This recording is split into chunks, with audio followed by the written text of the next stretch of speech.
wanted to show you a little bit of the app in action. So here we go. We got the loading screen with just the logo that comes up, and I'll give you a brief tour showing you all the different buttons that I finished up last night. Polaroids for the pictures, sermons. If anyone asks about the date on the calendar, that's just the preacher's kid and preacher humor in me putting 316 anywhere I can. Planner for worship order. And then we got our maps, the world for the website, service times. Now both the location and website buttons will redirect to different apps. It'll open up the website in Safari. And the reason for that is that Apple doesn't always like putting a bunch of web views in an app that are just the website itself. Location will open up maps and drop a pin on your location, where you can get the phone number or even choose directions to there. Clicking on service times will pull up a window showing what y'all's service times are. Go in the members, under the planner, we got the worship order, which will open up the site that we had looked at before, or that I'd sent you, that you can update. Calendar, shown you this before, we got all the dates there. It'll open up the description of everything. You can zoom in on it to read more, and you can send the link to it in email.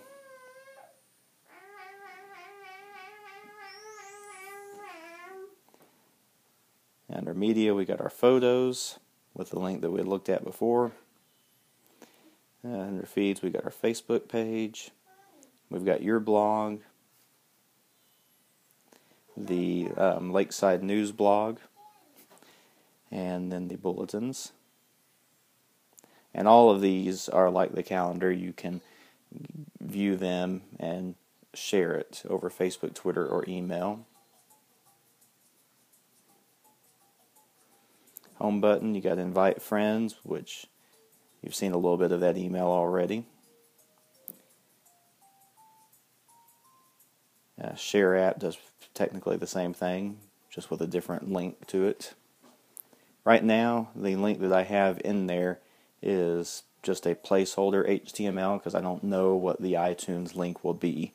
Once the iTunes link is in there, I'll edit this placeholder page to redirect to that link and then change it permanently in the next update to the app. Contact forms, you've seen this probably on Spring Meadows. One thing I want to show you is if you do Twitter for a prayer request, it'll automatically add a hashtag of Lakeside COC prayers. That way, even if you're not following someone, you can search for it, and if they've put a prayer request using that hashtag, you should be able to find it in Twitter. And go back over here on the sermons. I'll show you this last. We have an archive that you can view all of your saved sermons. As you can see, I've already got a few of them, and you can play any of these at any time, even if you're in airplane mode. And then if you try and re-download one, it'll let you know you've already got it, so you're not filling up the memory on your phone with a bunch of repeated downloads. But you have the option to view a PowerPoint or to stream it if you don't want to take the time to download it. Downloading is pretty painless. It just adds a little progress view so you can see how much is going on there. And you can continue to browse anywhere else in the app.